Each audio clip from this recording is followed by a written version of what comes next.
Ini berkenaan dengan direksi. Bahwa Undang-Undang PT, buka pasal tentang direksi, buka pasal 92. Ya. Di dalam pasal direksi, pasal 92, itu dinyatakan pada ayat 1. Coba Yoga baca 92 ayat 1.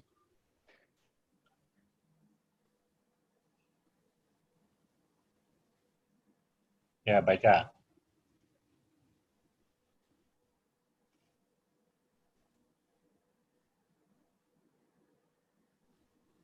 Dinyalain dulu speakernya.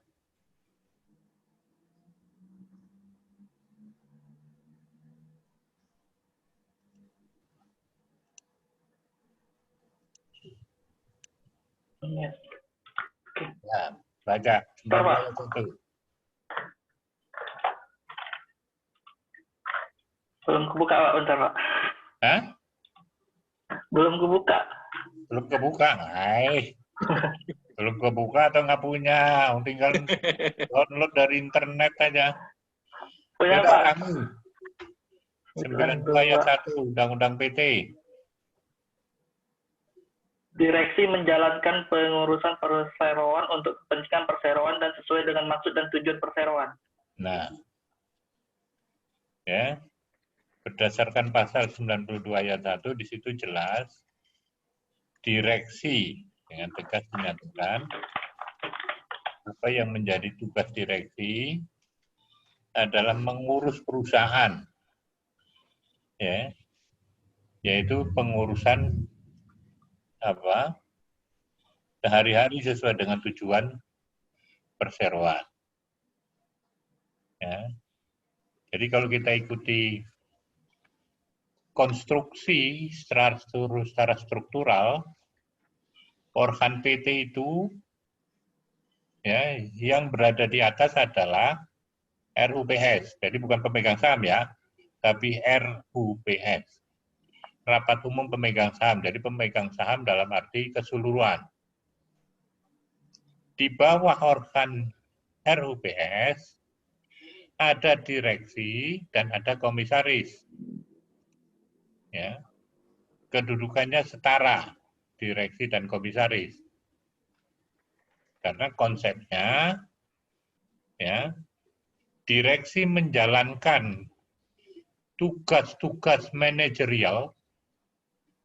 Yang dimaksud tugas manajerial adalah memimpin perusahaan, mengelola perusahaan, administering perusahaan, menjalankan perusahaan, aktivitas perusahaan, day by day operation. Ya. Nah, dalam rangka menjalankan tugas itu semua, direksi dikontrol, diawasi oleh organ yang namanya komisaris. Sesuai dengan namanya, komisaris adalah melakukan pengawasan. Ya. Pengawasan yang utama adalah yang dilakukan komisaris, finance, keuangan. Ya. Jadi, karena semua kita tahu PT dalam ketentuan awal, PT adalah perkumpulan modal. Ya, saya katakan perkumpulan modal karena PT terdiri atas saham. Ya, ingat PT terdiri atas saham. Apa itu saham? Saham adalah perwujudan dari modal. Berarti dengan demikian PT adalah kumpulan modal, kumpulan uang. Punya siapa? Punya para pemegang saham. Logikanya berarti karena itu yang punya para pemegang saham, maka pemegang saham bisa menjalankan sendiri perusahaan itu atau dengan menunjuk orang lain. Ya. Kalau dia menjalankan sendiri berarti pemegang saham itu lalu berubah menjadi direksi. Boleh dong, boleh. Nggak ada ketentuan yang dilanggar. Jadi misalnya saya sama Rohim bikin PT. Ya. Terus karena itu uang saya lebih besar daripada Rohim, misalnya saham yang saya miliki sampai 75%, Rohim cuma 25%. Berarti resikonya kalau rugi saya lebih besar. Maka saya ya menempatkan diri saya sebagai direksi. Saya yang ngelola perusahaan itu sendiri. Boleh. Boleh. Ya. Tapi kalau dia dalam kedudukannya sebagai direksi, maka dia harus tunduk kepada keputusan-keputusan komisaris. Gitu. Jadi maksudnya komisaris lah yang melakukan pengawasan keuangan. Jadi nggak boleh seenak-enaknya mentang-mentang dia yang punya, mentang-mentang dia punya saham paling banyak, terus dia boleh menggunakan seenak-enak perutnya sendiri, uang perusahaan, nggak boleh. Karena perusahaan ini PT adalah badan hukum. Artinya apa? Kekayaan perusahaan itu terpisah dari kekayaan pribadi pemiliknya. Artinya uang yang sudah diserahkan kepada PT untuk menjadi modal berupa saham, maka berarti uang itu lalu punyanya PT, bukan lagi punya pribadi.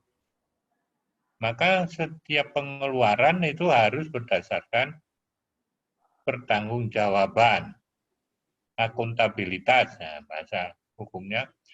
Pertanggungjawaban di bidang finance itu istilahnya akuntabilitas. Jadi harus dipertanggungjawabkan di komisaris. Maka every action, every acting of the director should be reporting to the komisaris. Harus dilaporkan kepada komisaris, itu maksudnya. Ya, sebelum tindakan dilakukan dan setelah tindakan dilakukan. Jadi kalau misalnya saya lalu sebagai direksi menetapkan akan membeli, ya berarti akan membeli aset berupa misalnya aja mobil untuk keperluan operasional perusahaan. Maka saya lapor dulu ke komisaris. Komisaris, saya perlu mobil operasional. Untuk apa? Untuk ngangkut barang. Karena perusahaan kita bergerak di bidang misalnya aja catering, jasa makanan, jasa boga. Jadi mengangkut makanan dari dapur menuju ke lokasi. Ya kan? Oh, ada resepsi di hotel, oh, ada resepsi di gedung. Dari rumah dapur, makanan itu diangkut ke lokasi. Pakai apa? Pakai mobil. Ada nggak uangnya? Ada. Beli baru apa beli second? Baru. Kan mahal kalau baru. Nah, apa kita nggak sewa aja dulu sementara? Jadi si komisaris bisa usul begitu. Kalau apa-apa baru, nanti modalnya habis hanya untuk beli belanja modal. Dalam ekonomi namanya belanja modal. Karena itu kendaraan. Kalau ada kontrak, order, orang pesen makanan, ya udah cari sewa mobil, ngangkut aja, selesai ngangkut, selesai. Nanti selesai acara pernikahan, resepsi, piring, semua peralatan properti dari catering, diangkut pulang lagi ke rumah, sewa lagi mobil, lebih murah. Nah, gitu kan? Hitung-hitung secara ekonomi, oh masuk hitungannya, ya udah Pak, Kita tunda dulu. Mungkin 2 tahun lagi baru kita bisa punya mobil. Nggak apa-apa. Itu yang saya maksud. Jadi harus melakukan koordinasi dengan komisaris. Ya. Tapi berdasarkan ketentuan pasal 92 ayat 1 tersebut, kita berarti tahu semua kegiatan manajerial berkaitan dengan perusahaan itu ada di tangan direksi. Di sini menunjukkan fungsi apa? Manajerial dari direksi. Sekarang ayat 2-nya. Coba Agung baca. 92 ayat 2.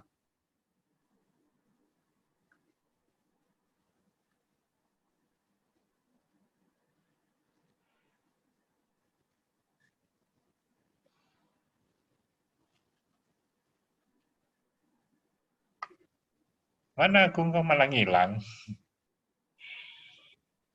Orang saya bilang setiap kuliah undang-undang PT dibawa.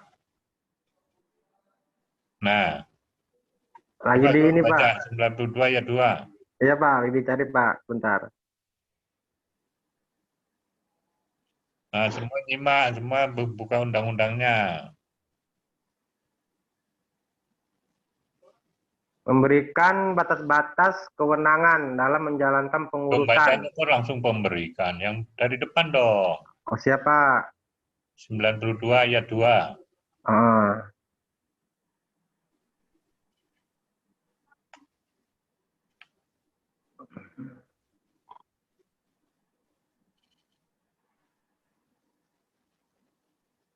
Ayo, woi.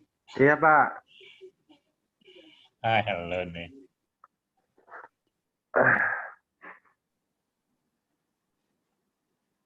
Nggak ketemu? Ketemu, Pak. Ya buruan.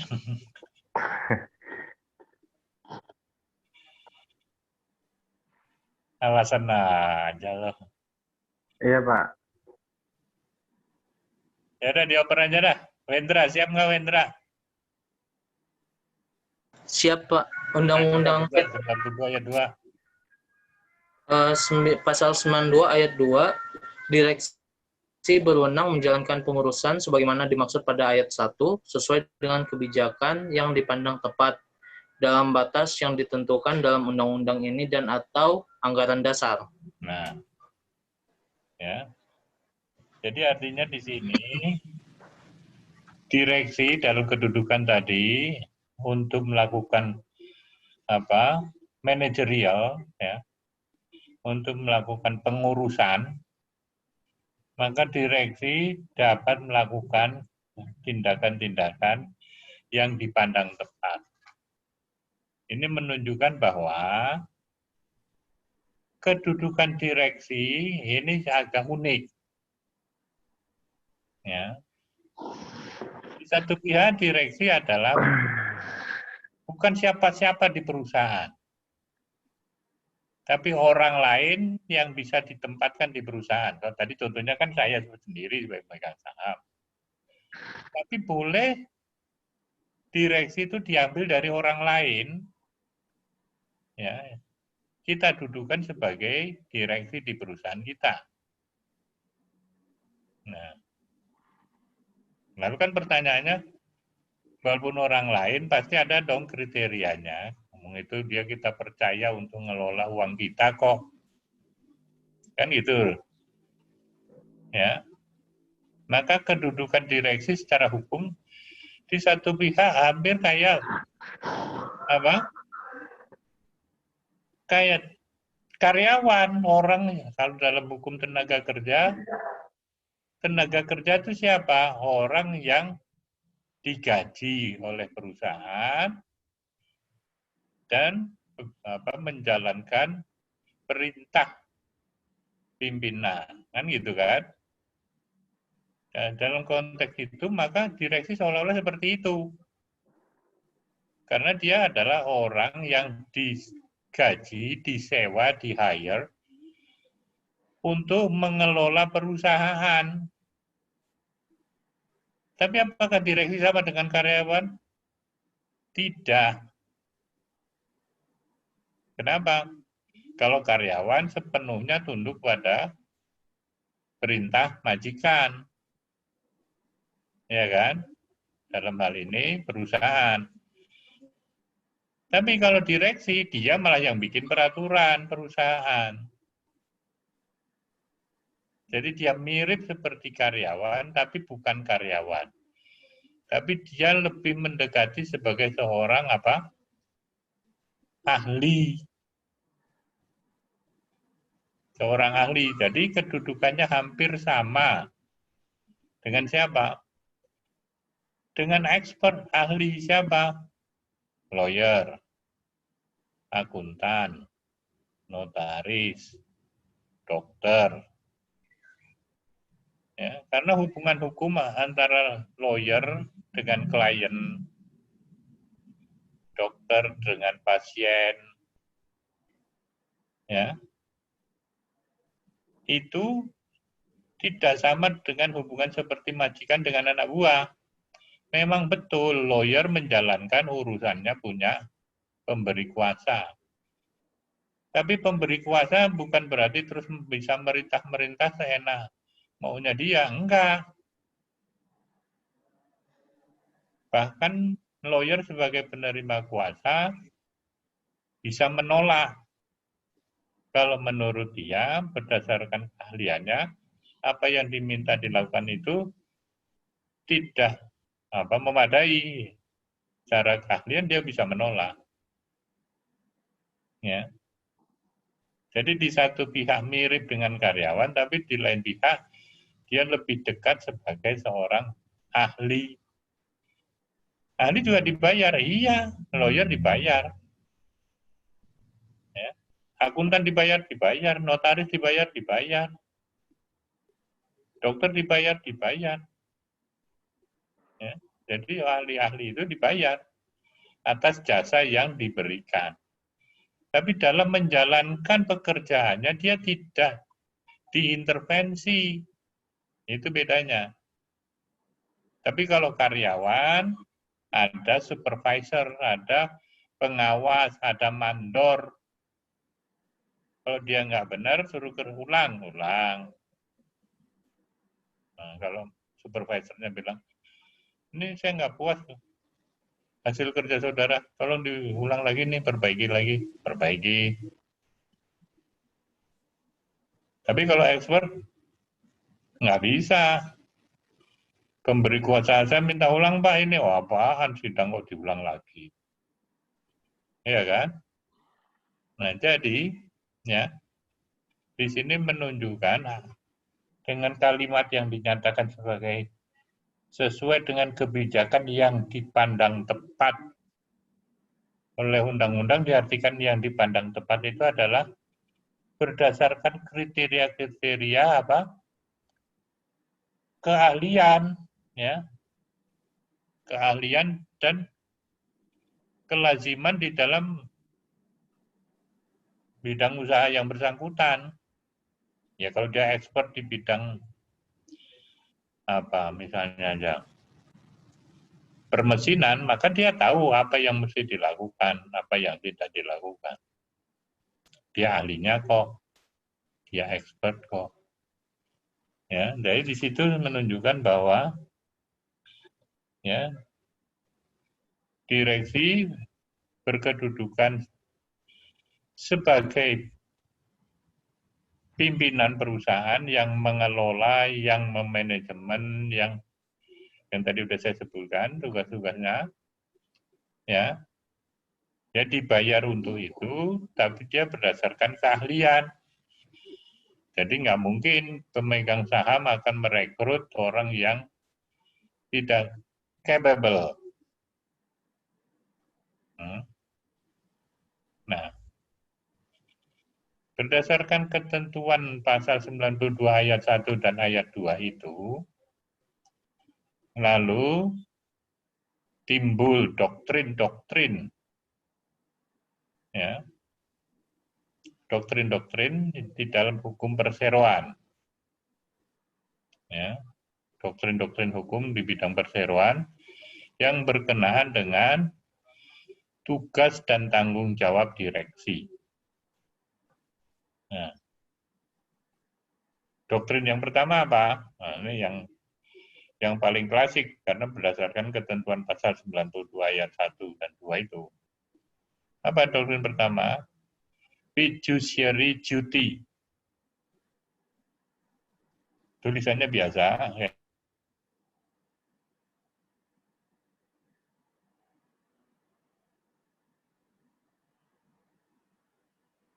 Why? Duty, D-U-T-I. Oh, sebentar saya ambil whiteboard. Bentar ya.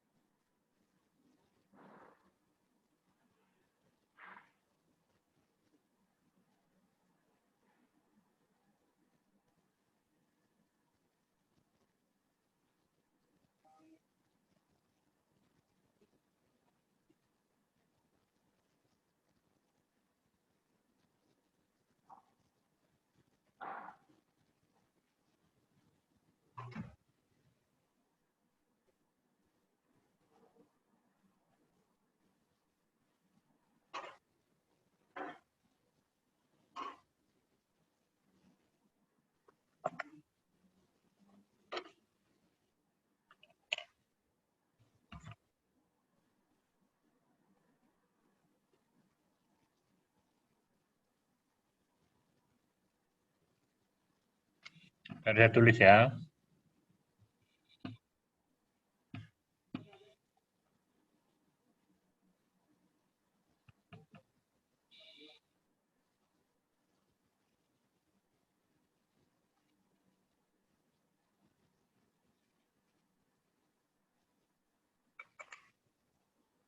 Ini tulisannya kayak gini. Bisa kebaca nggak? Kebalik ya? Doktrin fiduciary duty. Bisa baca? Kebalik ya? FIDU ya. Fiduciary duty. Ya, fiduciary artinya kayak fiduciar. Fiduciar dalam bahasa hukum kita di civil law, fiduciar excedem overdraft. Ya kan? Penyerahan hak milik berdasarkan kepercayaan. Jadi ada fiduciar dari bahasa Latin ke dalam bahasa Inggris sama fiduciary. Kepercayaan. Duty tugas. Ya, jadi berdasarkan ketentuan pasal 92 ya, ayat 1 dan ayat 2 tadi bisa kita katakan bahwa ya, tugas utama dari direksi adalah menjalankan tugas yang dipercayakan kepadanya. Ya. Itu doktrin yang paling kuno. Jadi tugas utama direksi adalah menerima kepercayaan dari siapa? Dari pemegang saham. Ya. Untuk apa? Ya tadi fungsinya. Fungsi utamanya dia adalah untuk mengelola perusahaan, untuk memanage, ya, untuk menjalankan kegiatan perusahaan day by day operation, ya, melakukan kegiatan perusahaan day by day operation, jadi kegiatan perusahaan sehari-hari itu direksi. Jadi fungsi manajemen. Di segi yang kedua,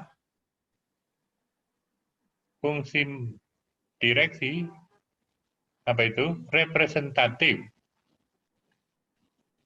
Ya. Apa representatif? Perwakilan. Ya. Jadi seolah-olah pemegang saham menyerahkan kepercayaan kepada direksi untuk mengelola perusahaan. Dan dengan demikian secara langsung juga tersirat pemegang saham memberi kepercayaan untuk direksi bertindak mewakili perusahaan, karena perusahaan adalah badan hukum kan. Jadi semua tindakan-tindakan on behalf the corporate, ya, semua tindakan-tindakan atas nama perusahaan, ya, itu disandang oleh direksi. Ya. Maka kedudukan direksi lalu fungsinya tadi fiduciary duty. Dia bertugas untuk menjalankan kepercayaan, untuk menjaga amanah atau kepercayaan itu. Ya. Jadi dengan demikian secara tidak langsung dengan fiduciary duty, kedudukan pemegang saham seolah-olah kedudukan direksi seolah-olah sebagai apa? Penerima kuasa, karena dia bertindak untuk dan atas nama corporate, atas nama perusahaan. Nah, perusahaan sendiri, PT saya katakan tadi adalah perkumpulan modal. Perkumpulan modal dari para pemegang saham. Jadi dengan demikian seolah-olah pemberi kuasa yang memberi kepercayaan itu pemegang saham sebagai pemilik dan direksi sebagai penerima kuasa yang menerima kepercayaan untuk menjalankan perusahaan. Itu reasoningnya dari doktrin fiduciary duty. Maka semua tindakan-tindakan dari direksi harus bisa dipertanggungjawabkan. Ya. Nah, bagaimana kalau direksi lalu tidak bisa mempertanggungjawabkan? Dalam pengertian ini, ya, dengan kepercayaan itu berarti direksi dikasih wewenang. Bahasa hukumnya dia punya authority. Jadi direksi diberi wewenang, diberi otoritas untuk bertindak on behalf the corporate. Untuk bertindak untuk dan atas nama perusahaan. Nah, itu intinya. Maka harus jelas perbuatan-perbuatan yang dilakukan oleh direksi atas nama perusahaan. Nah, ini yang sering muncul. Bagaimana kalau direksi mengadakan kontrak dengan perusahaan? Boleh enggak? Saya pernah diminta jadi saksi ahli di suatu perkara. Perkaranya bukan itu, tapi konteksnya sekarang relevan dengan kuliah ini. Suatu perusahaan ya melakukan kontrak ya untuk bikin kantor. Jadi perusahaan PT itu perlu sebuah kantor. Ya, taruhlah ruko kantor itu di daerah yang memang kawasan bisnis. Ya, bisnis distrik ya, kalau menurut undang-undang tata kota kan ada zonasi bisnis, zonasi tempat tinggal kan gitu, zonasi pendidikan. Nah, jadi dia pengen cari kantor di zonasi bisnis. Nggak ada. Padahal ada tempat yang bagus, tapi ruko-rukonya nggak ada yang disewain. Ada satu, tapi punya keluarga saya.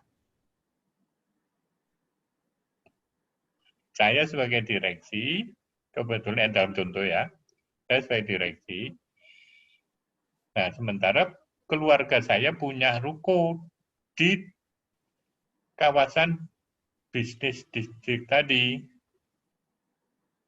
Gitu kan, kalau Jakarta istilahnya kan segitiga emas. Mana aja tuh kawasannya di Kuningan, di Sudirman, dan Tamrin. Nah, kan gitu. Nah, jadi ada keluarga saya yang punya, memang juga disewakan.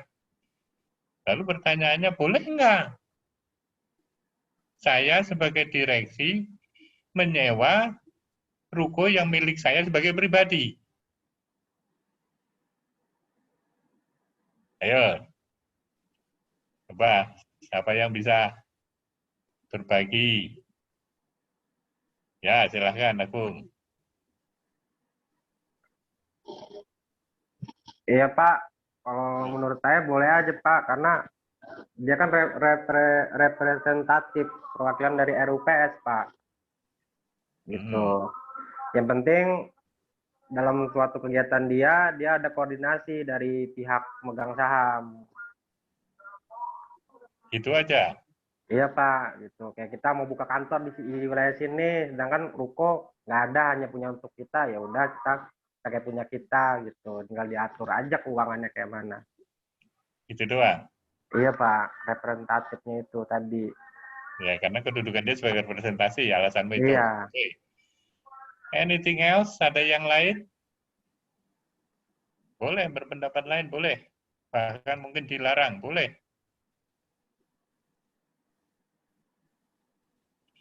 Karena prakteknya banyak nih kejadian, tapi bukan lingkup hukum perseroan. Ya, saya ambil contoh dalam lingkup hukum publik. Ada seorang kepala daerah, dia pura-puranya menyusun tata kota, master plan. Katanya kota itu perlu peremajaan terminal. Ya kan? Terus keluarga dia punya tanah nganggur ada sekitar 5 hektar di kawasan dekat pinggir kota.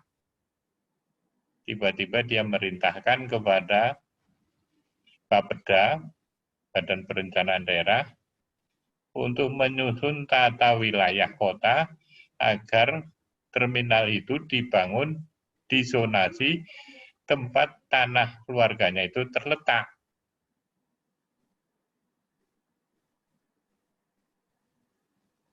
Semua sudah diatur demikian rapi, tapi akhirnya oleh KPK itu dinyatakan corruption. Hati-hati. Itu yang saya maksud. Ya. Karena terus terang, ya, memang itu perusahaan, tapi sekarang kita bisa lihat peraturan-peraturan korupsi ini udah jaringannya masuk ke langkah ke wilayah hukum perseroan juga. Karena korupsi bukan hanya pelakunya, tapi uangnya dari mana. Kontraktor yang yang menerima pengadaan barang, ya, proyek pemerintah itu bisa kena korupsi. Nah, itu maksud saya. Ini penting. Ya. Jadi itu cuma gambaran saja. Maka ada yang lain punya pendapat, boleh nggak?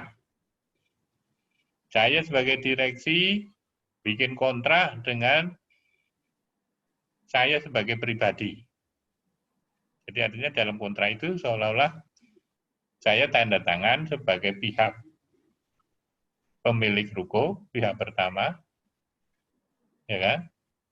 Saya juga tanda tangan sebagai pihak kedua sebagai penyewa ruko. Benar kan? Menurut saya, menurut saudara gimana? Boleh nggak? Kalau Agung bilang boleh.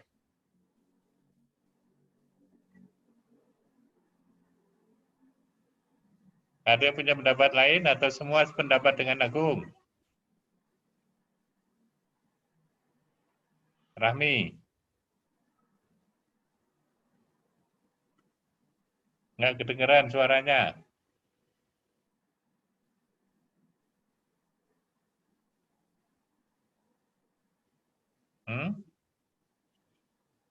Apa?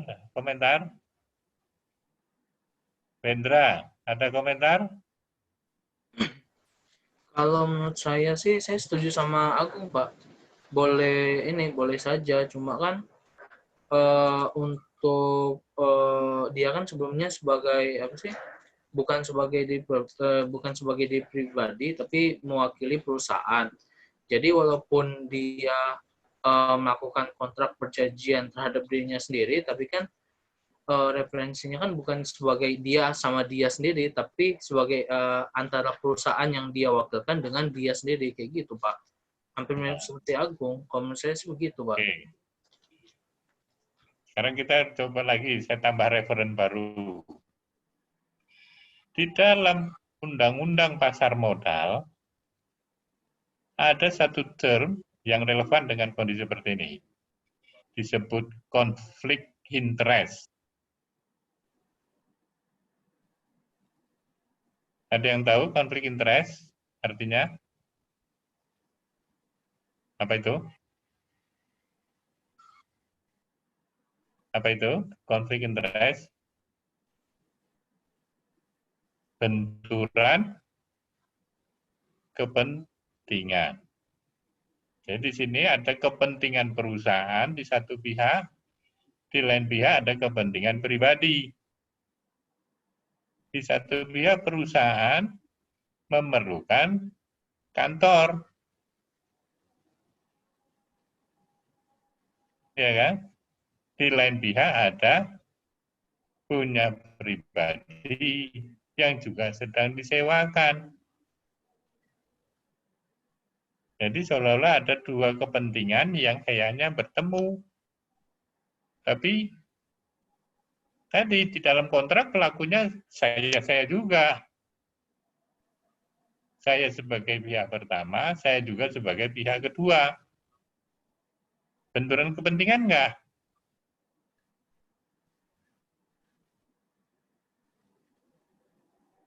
Menurut saudara itu benturan kepentingan enggak?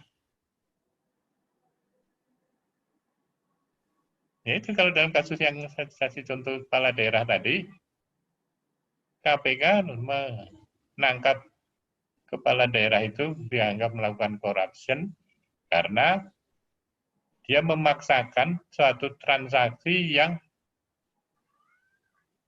di belakang itu ada konflik interest.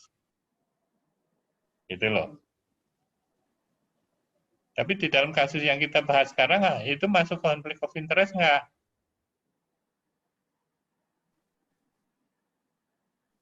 Apa Kevin, kok geleng-geleng? Masuk nggak? Kayak sih enggak sih Pak, soalnya hubungannya komersil sih Pak. Tempatnya kan nggak Jadi ada kalau lagi. semua urusan komersil, terus kamu bilang nggak ada benturan kepentingan. Bisa aja dibikin pura-pura seolah-olah komersil. Gitu ya. Kalau misalnya di kontraknya ganti namanya Pak, jangan saya dengan saya, tapi saya dengan istri saya atau anak saya. Ya kan pemegang saham tetap nanya, itu Gitu. punya siapa? Sertifikatnya atas nama keluarga saya. Ya pasti tahu. Iya. Lalu saya dituduh, wah ini ada benturan kepentingan nih Pak Wahyu. Terus gimana? So what? Saya bisa menjelaskan enggak? Gimana saya menjelaskannya?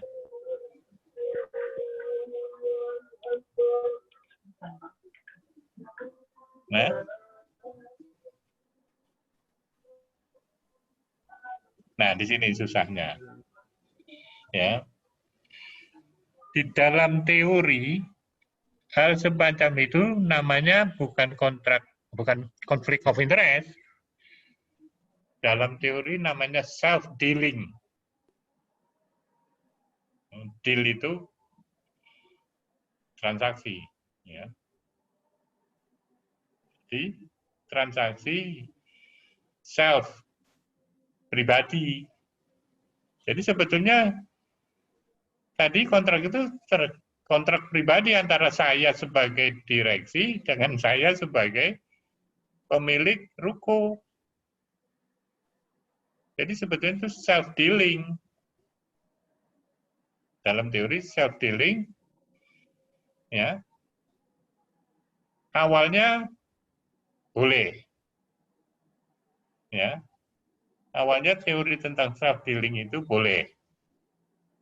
Ya, tapi harus jelas. Ya, di sini kembali kedudukan direksi sebagai fiduciary duty itu di sini diujinya. Maka direksi harus melakukan apa yang disebut dengan full disclosure. Kalau dalam Undang-Undang Pasar Modal, ya, semua perusahaan emiten harus full disclosure.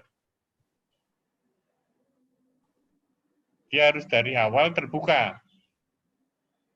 Jadi waktu dia mengajukan proposal untuk mencari lokasi kantor, dia harus secara terbuka menyatakan, ini ada alternatif di sini, di sini, di sini. Salah satu dari alternatif itu adalah ruko punya saya. Ajukan alternatif-alternatifnya. Kalau pakai alternatif yang pertama, rukonya punya orang, sewanya sekian. Yang kedua, rukonya begini, begini. Nah, harus bisa diperjelas secara terbuka, full disclosure. Kalau kantor itu kita milih di ruko punya saya, karena memang secara objektif banyak untungnya daripada yang lain-lain. Gitu. Jadi kalau sampai timbul omongan, pinter aja Pak Wahyu itu. Rukonya dia laku disewa kantornya dia sendiri. Nah, ya kan? Omongan kayak gitu kan bisa aja muncul. Itu bisa ditangkis dengan penjelasan tadi. Jadi seolah-olah ada proses apa? Bidding. Bidding itu apa? Tender, penawaran. Jadi saya bikin klasifikasi. Oh, ada yang disewakan tapi lokasinya 2 km dari itu. Yang paling dekat ada, tapi harganya sekian. Ada lagi ini. Kebetulan itu punya keluarga saya. Tapi lokasinya memang di tempat yang kita tuju. Biayanya juga ternyata lebih murah. Karena itu punya saya berani menurunkan harga terendah.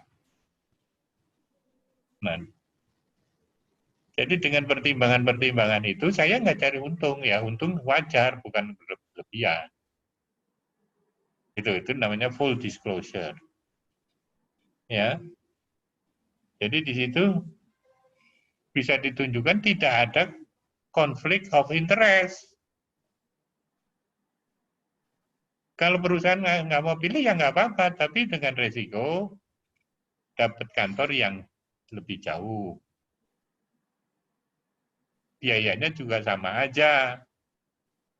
Maka secara ekonomi nggak menguntungkan. Gitu loh. Ya.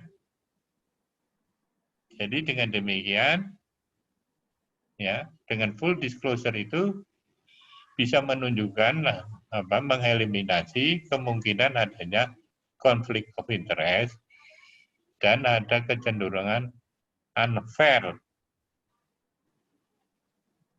Ya kan? Kalau nggak gitu kan jadi seolah-olah nggak adil nih. Orang Pak Wahyu belum nyari alternatif lokasi yang lain udah langsung menuju ke punya saya. Oke, kalau komisaris bilang, wah ada konflik kepentingan nih. Direksi yang lain mungkin juga nggak setuju. Karena ternyata ada lokasi lain yang berdekatan dengan ruko saya. Nah, misalnya begitu. Ya. Jadi self dealing itu boleh, tapi dengan catatan tadi harus full disclosure. Ya. Tapi secara umum teorinya boleh. Ya, boleh. Ya, baru kalau self dealing itu mengarah kepada konflik of interest, maka semua kontrak yang di dalamnya ada kecenderungan self dealing itu bisa dibatalkan. Ya. Karena akan cenderung konflik of interest. Nah, jadi dengan dasar doktrin fiduciary duty itu, ya, maka si direksi bisa bertindak, ya, apapun. Nah, di segi yang lain, karena konstruksi hubungan hukum antara direksi dengan corporate, seperti yang saya katakan tadi, seperti seolah-olah dalam tanda petik, seperti pemberian kuasa karena ada fungsi representatif. Maka, nah ini kelemahan teori fiduciary duty. Melalui doktrin fiduciary duty, para pemegang saham banyak berlindung. Ya, di balik doktrin itu maksudnya berlindung apa? Kalau sampai ya suatu perusahaan, suatu PT melakukan, nah ini yang sekarang yang lagi tren, masalah apa? Corporate ya, liability. Ya kan? Apa itu? Tanggung jawab perusahaan. Ya. Kalau perusahaan itu dianggap melanggar hukum, pertanyaannya lalu siapa yang bertanggung jawab?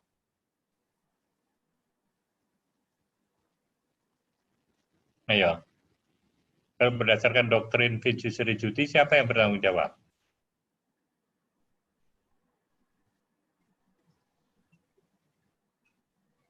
Siapa mau jawab? Direksi, Pak. Hah? Saya, Pak. Siapa? Oh, Agung. Iya, Pak. Agung lagi. Ya, apa, Agung? Iya dong. Jadi, kalau misalkan perusahaan itu melanggar hukum ya, Pak? Nah, siapa yang bertanggung jawab berdasarkan doktrin fiduciary?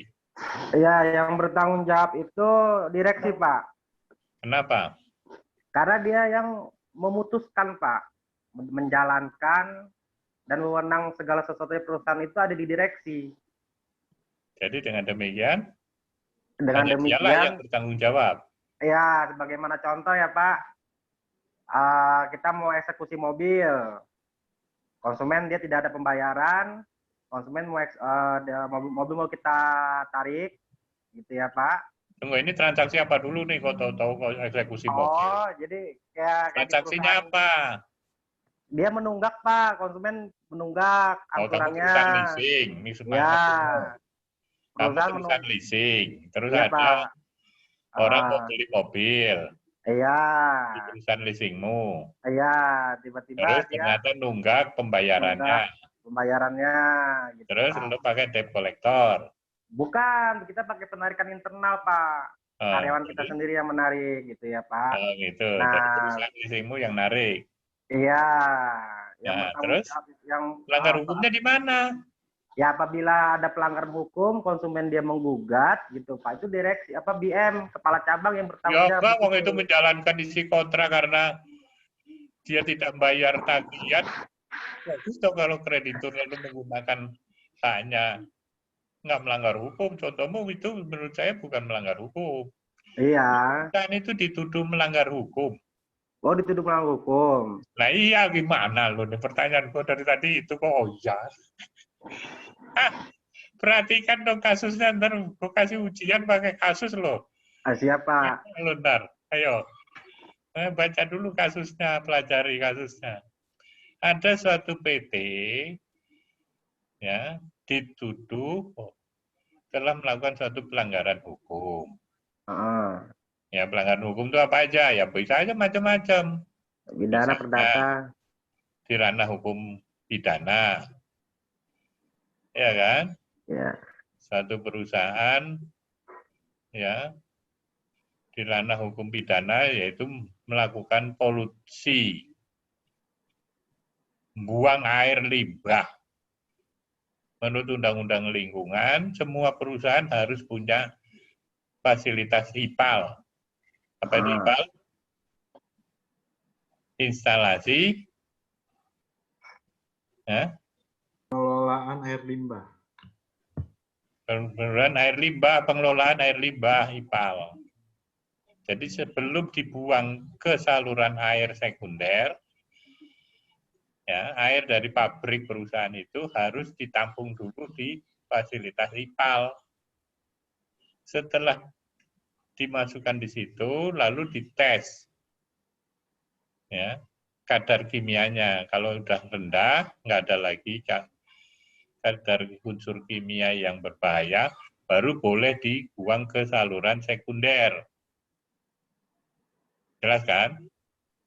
Nah, ternyata perusahaan itu IPAL-nya tidak berfungsi. Jadi, air yang dibuang dari perusahaan itu ke saluran sekunder mengandung unsur kimia berbahaya. Sehingga banyak ikan-ikan di sungai mati. Diselidiki ternyata bersumber dari saluran pembuangan pabrik saya. Lalu pabrik saya, perusahaan PT saya dinyatakan telah melakukan pelanggaran hukum onreh matehdat. Pertanyaannya lalu siapa yang harus bertanggung jawab? Karena dalam hukum lingkungan ada sanksi pidananya. Berarti harus menjalani hukuman pidana. Siapa yang harus bertanggung jawab? Ini Pak, saya Pak. Kamu lagi? Ya. Ya. Jadi di situ kan direksi kan sebagai representatif Pak dari RUPS. Ya. Apapun bentuknya, segala aktivitas perusahaan itu kan direksi itu laporan Pak. Ya. Sama RUPS gitu. Terus? Artinya kan dari segi untuk soal lingkungan di tempat perusahaan itu direksi sudah buat laporan. Kalau kita pembuangannya bakal seperti ini. Apabila terjadi kesalahan, Pak, di situ, itu yang bertanggung jawab itu direksi, Pak. Gitu. Jadi direksi aja menurutmu? Direksi dan Dewan Komisaris, Pak. Tuh, kan komisaris ikut-ikutan di bawah. Kalau misalkan di Dewan Komisaris di RUPS-nya itu yang pemegang saham juga menyalahi aturannya, Pak, gitu. Tapi kalau misalkan dari pihak RUPS yang saya tanya itu pertanggungjawaban ditinjau dari doktrin fiduciary duty. Jangan ngawur-ngawur dulu, dengar dulu lu mau ngacor-ngacor kemana. Konteksnya fiduciary duty. Saya nggak minta teori yang lain. Ini lagi bahas teori fiduciary duty. Siapa yang bertanggung jawab kalau suatu corporate dinyatakan onreh matehdat? Iya betul. Yang kemarin yang mana? Dari doktrin fiduciary, bukan doktrin mau lu sendiri, Gung. Direksi Pak itu yang bertanggung jawab. Ini lagi bahas fiduciary duty masalahnya, bukan. Iya Pak. Bukan tentang doktrin mau lo. Oke, siapa yang bisa? Siapa yang bertanggung jawab ditinjau dari doktrin fiduciary duty? Ayo geng, molo Agung terus. Agung yang dapat ilmu terus tuh nanti. Yang pinter Agung sendirian tuh. Yang lain cuma dari peserta pasif doang. Ayo. Pak, saya Pak. Oh. Dari tadi. Nyimak saja. Kalau nyimak doang, follower doang. Itu mah di WA. Ini kuliah. Ini bukan WA, ini kuliah. Jangan cuma follower nyimak-nyimak doang. Ayo, woi. Pak, kalau doktrin fiducia duty itu Pak, kan itu dipercayakan kepada Kevin, seseorang, ya. gitu loh Pak. Kalau Jadi gimana?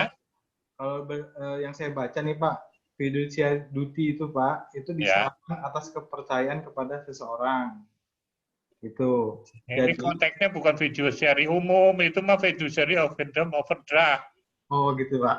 Fiduciary duty di dalam hukum perseroan. Lu sama aja kayak Agung.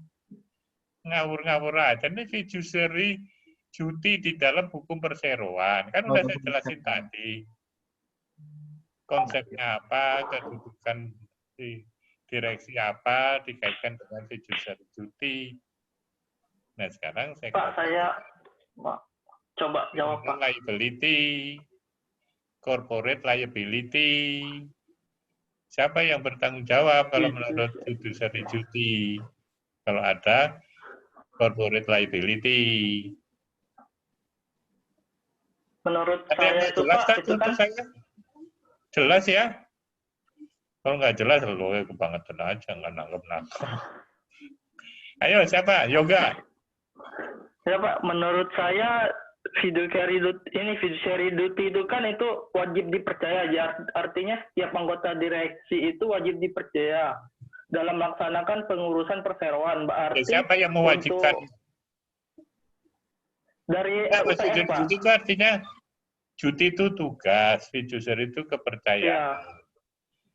Jadi direksi adalah menerima tugas berdasarkan kepercayaan. Itu dari siapa? Ya dari pemegang saham lah, kan pemilik perusahaan. Pemegang saham tadi. Iya. Maka ya lalu disebut doktrinnya fiduciary duty. Fiduciary duty. Karena orang luar, orang lain yang direkrut menjadi direksi. Dasarnya tadi sudah saya jelaskan di kuliah awal kan. Expertisement, karena keahlian, karena capability. Kalau orang nggak bukan ahlinya, masa tiba-tiba jadi direksi, ya kan? Nah, jadi fiduciary itu dalam hubungannya dengan hukum perseroan, bukan kepercayaan doang, Kevin. Ayo. Masa nggak ada yang bisa? Ini teori paling kuno. Saya, Pak. Hah? Saya, Pak, coba jawab. Siapa? Wendra, Pak. Wendra, ya silakan. Itu kalau terjadi apa tadi penuntutan yang melanggar hukum oleh perusahaan, siapa yang bertanggung jawab? Kalau ada perbuatan melanggar hukum yang dilakukan oleh perusahaan, maka jika ditinjau dari prinsip fiduciary duty tadi, ya direksi, Pak, karena kan menurut prinsipnya kan direksi itu kan sudah diberikan kepercayaan oleh pemegang saham untuk menjalankan tugas-tugas perusahaan itu, Pak. Jadi otomatis jatuhnya ke direksi itu, Pak. Begitu. Nah ya itulah, makanya kan tinggal negasin gitu aja. Ini gimana ngancol-ngancol kemana-mana. Justru itu yang mau saya katakan, itulah kelemahan fiduciary duty. Jadi sebetulnya seperti kata Agung tadi, di situ ada peran komisaris, ada peran pemegang saham untuk meloloskan suatu keputusan. Tapi dengan doktrin fiduciary duty seolah-olah hanya si direksi doang yang bisa dimintai tanggung jawab. Kenapa? Karena berdasarkan ketentuan pasal 92 ayat 1 dan 2 tadi, dengan tegas menyebut direksi adalah orang yang ditugaskan, kan itu kan? Menjalankan manajerial tadi, mengelola perusahaan day by day operation, dan menjalankan kegiatan sehari-hari. Jadi semua keputusan yang diambil oleh perusahaan itu tidak lepas dari keputusan direksi. Maka logikanya ya logis dong kalau dia yang bertanggung jawab. Karena dia juga yang berdasarkan fiduciary duty punya peran sebagai keagenan representasi. Seolah-olah seperti agen yang bertindak untuk dan atas nama perusahaan. Nah, berdasarkan itu maka bebas dong pemegang saham, bebas dong komisaris, ya kan gitu kan. Nah, itu yang nggak fair. Itu bertahun-tahun teori fiduciary duty dipegang terus. Nah, ini yang apa?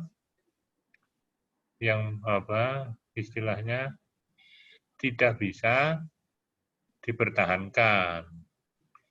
Ya, maka lalu muncul teori yang lain. Teori yang lain ya ada namanya doktrin ultra virus. Doktrin ultra virus. Tulisannya kayak gini. Tapi terbalik ya, kalau saya tulis di whiteboard ya.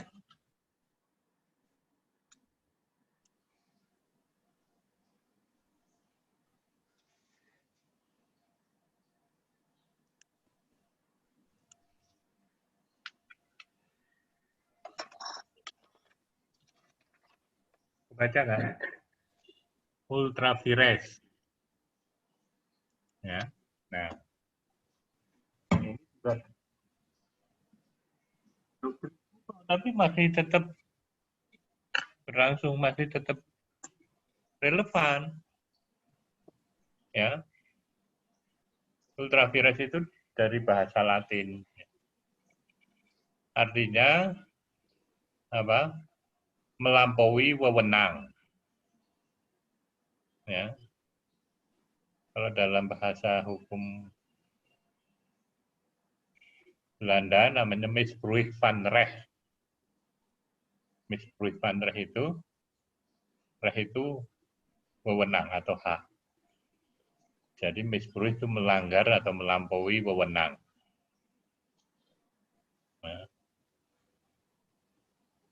Nah, jadi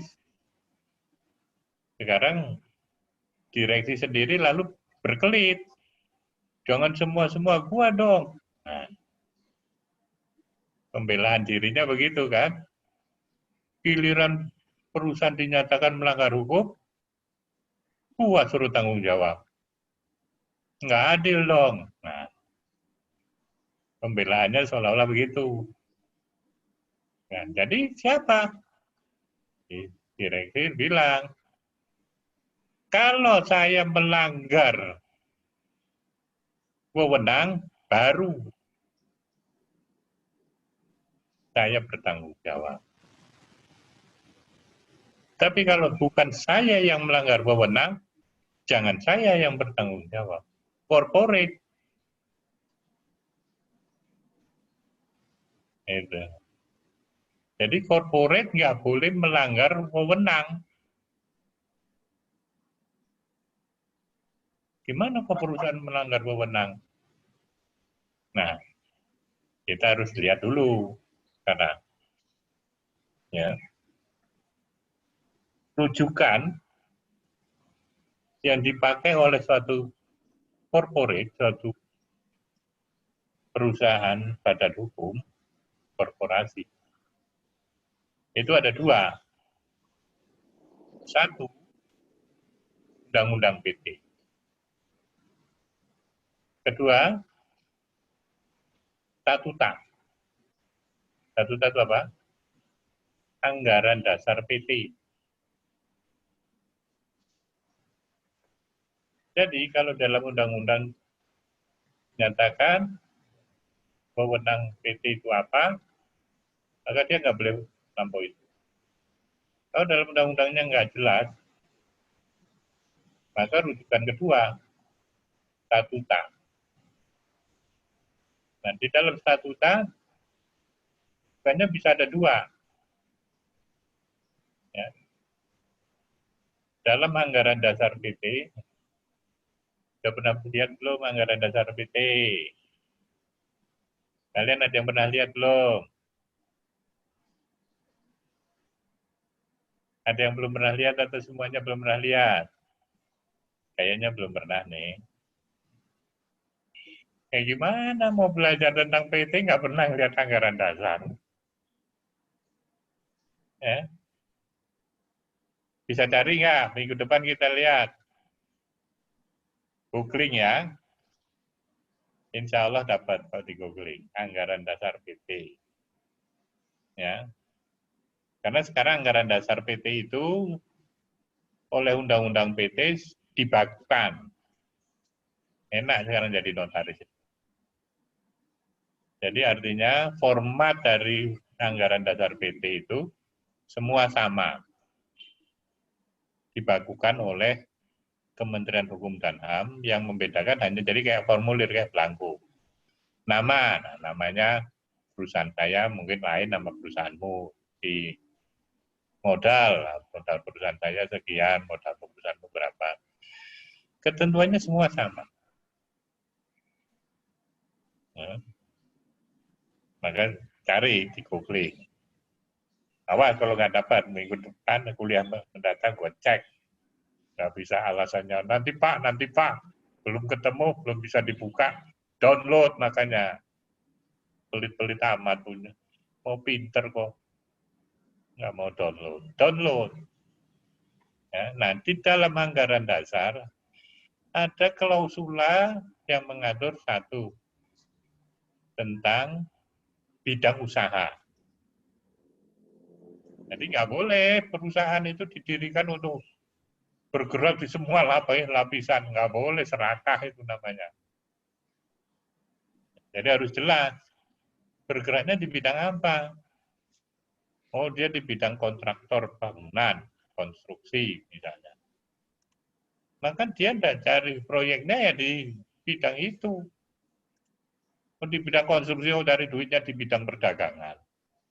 Jauh perdagangan sama konstruksi. Iya kan? Nah, perdagangan apa? Perdagangan dalam negeri, perdagangan luar negeri. Atau perdagangan hasil bumi, ya, atau perdagangan apa? Harus jelas. Nah. Terus yang kedua, klausula yang mengatur tentang apa? Jadi apa bidang usaha, yang kedua tentang maksud dan tujuan. Nah, itu akan bisa diintroduce. Maksud dan tujuan pendirian perusahaan yang didirikan itu apa? Jadi kalau dia melampaui itu, ya, maka perusahaan itu yang dihukum, bukannya si direksi. Izinnya dicabut. Itu maksudnya. Ya. Jadi doktrin ultra vires di situ mengajarkan bahwa ya suatu perusahaan, suatu korporasi tidak boleh bertindak melampaui wewenang. Tapi dalam perkembangannya ultra vires ternyata bukan hanya dipakai untuk perusahaan yang melampaui wewenang. Direksi yang melampaui wewenang pun dianggap adalah ultra vires, gitu loh. Jadi melebar. Padahal awalnya justru untuk membatasi tindakan direksi yang bisa dimintai pertanggungjawaban. Kalau enggak melampaui wewenang dia, maka direksi tidak boleh dimintai tanggung jawab atas nama perusahaan. Tapi perusahaannya lah yang harus bertanggung jawab. Apa itu? Ya tadi cabut izinnya. Terus bayar denda. Terus siapa yang dipenjara? Ya nggak bisa. Perusahaan. Ya kan? Nah, kalau mau dipenjara, sekarang teori criminal liability dalam hukum pidana, ya, sekarang pemegang saham juga bisa ikut bersama direksi ke penjara.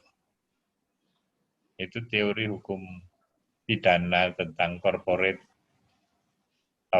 kriminal, ya, kejahatan perusahaan dalam hukum pidana yang mutakhir, ya, pokoknya siapa yang terlibat, ya, karena dia pakai pasal 55, 56 KUHP. Apa itu pasal 55, 56 KUHP? Turut serta, dader, ya, mide dader, with lover, ya, jadi dalam suatu perbuatan pidana yang dilakukan secara berkelompok, maka harus jelas siapa pelaku. Mulai dari aktor intelektualis yang menyuruh melakukan, terus yang melakukan, ya, yang membantu melakukan, semua punya kapasitas sebagai dader pelaku. Itu pasal 55 KUHP. Anda bisa baca sendiri. Ya, nah jadi, tapi itu hukum pidana. Nah, yang penting kita dalam hukum perseroan bahwa, ya, doktrin ultra vires atau doktrin ultra vires sekarang juga masih relevan, ya. Tapi saya katakan lagi, kali lagi tadi, tetap aja, ya, melalui doktrin ultra vires ada kelemahannya, gitu loh. Ya, apa itu? Pemegang saham masih bisa berlindung di balik doktrin itu. Itu. Jadi kan tetap aja yang dikenakan tanggung jawab adalah direksi dan perusahaannya, tapi bukan si pemegang saham. Jadi tetap pemegang saham bisa terbebas dari pertanggungjawaban. Gitu. Oke. Sekarang jam berapa supaya kita bisa masuk ke PMH, kok PMH. Penyelesaian sengketa alternatif. Gitu? Sekarang jam berapa? Udah masuk ini belum? Jam Asar. 4. Udah asar, Pak. Udah ya, kita break dulu asar. Sekitar 15 menit ya. Ya, Pak. Nanti kita masuk lagi. Ya, Pak. Oke.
Oh, off dulu ya. Berapa? Sekarang gabung nggak ya? Tapi sekarang gabung nggak?